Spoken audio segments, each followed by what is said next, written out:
परभणीत विद्यार्थी आक्रोश मोर्चा.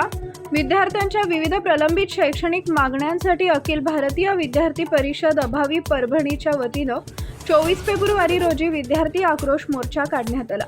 जिल्हाभरातील विद्यार्थी मोठ्या संख्येनं सहभागी झाले होते.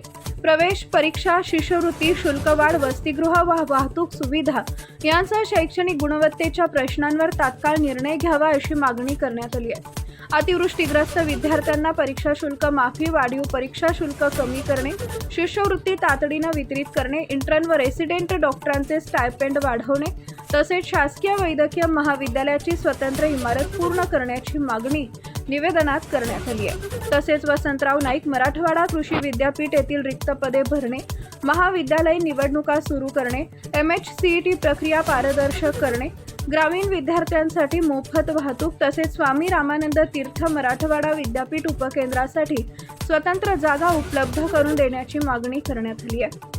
मोर्चा वसंतराव नाईक मराठवाडा कृषी विद्यापीठ गेट ते जिल्हाधिकारी कार्यालय या मार्गाने काढण्यात आला. टाइम्स ऑफ महाराष्ट्रसाठी परभणी जिल्हा प्रतिनिधी प्रवीण चौधरी यांचा रिपोर्ट. विद्यार्थी परिषदेच्या वतीनं प्रामुख्यानं 15 मागण्यांना घेऊन हे आंदोलन करण्यात आलेलं आहे. ज्यामध्ये परभणी जिल्ह्यातल्या स्थानिक मागण्या देखील आहेत. काही महाराष्ट्र शासनाच्या स्तरावरती देखील मागण्या आपण केलेल्या आहेत. ज्यामध्ये आज आपण बघतो महाविद्यालय कॅम्पसवरच्या विद्यार्थ्याला ही शिष्यवृत्ती मिळत नाही. आज महाविद्यालय कॅम्पसवरती विद्यार्थी येत नाहीत, ही गंभीर समस्या बनलेली आहे.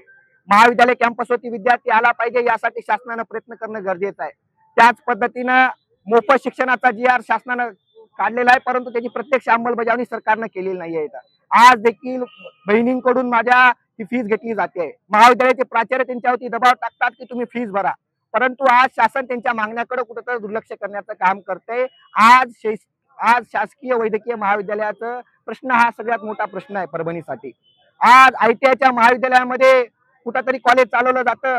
मला प्रश्न विचारायचा त्या सरकारला, भविष्यामध्ये आपण असे डॉक्टर घडवणार आहेत का की जे डॉक्टर्स समाजाची सेवा करणार आहेत, त्यांना एक दर्जेदार शिक्षण मिळालं पाहिजे, चांगल्या सुविधा त्यांना मिळाल्या पाहिजेत. ही मागणी आपण करतोय.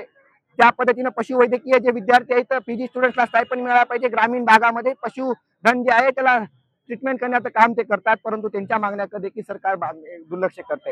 सातत्याने आम्ही निवेदन देतोय, परंतु सरकार झोपेचं सोंग घेऊन बसलेलं आहे. मला या प्रश्न विचारायचा उच्च शिक्षण मंत्र्यांना, मला प्रश्न विचारायचा आहे या राज्याच्या मुख्यमंत्र्यांना. आज महाविद्यालय कॅम्पस मधला विद्यार्थी बाहेर आलेला आहे, परंतु हे सरकार त्यांच्या मागण्याकडे दुर्लक्ष करण्याचं काम करतंय. येणाऱ्या काळामध्ये जर हे मागण्या पूर्ण नाही झाल्या तर आम्ही राज्यव्यापी आंदोलन उभा करू आणि मंत्रालयावर येणाऱ्या काळामध्ये हा आमचा मोर्चा निघणार आहे.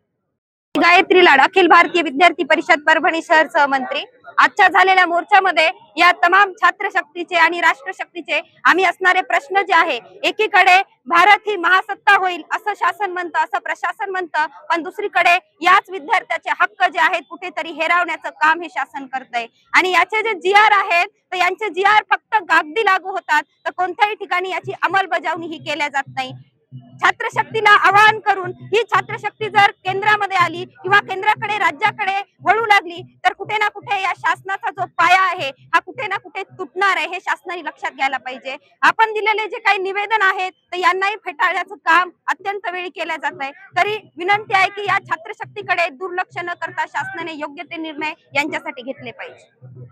हा GR काढलेला लाडकी बहीण योजना ही सुरू केलेली आहे. तिकडे त्यांना दर महिन्याला 1,500 रुपये ते टाकण्यात येतात, परंतु येथे विद्यार्थ्यांना स्कॉलरशिप ही लवकर भेटत नाहीये. 2 वर्ष झाले पंजाबराव देशमुख शिष्यवृत्ती असो की डॉक्टर बाबासाहेब आंबेडकर स्वधार योजना असो, ही विद्यार्थ्यांना भेटत नाहीये. तर त्यामुळे मला वाटते की नक्कीच सरकार ही अन्याय करत आहे विद्यार्थ्यांवर.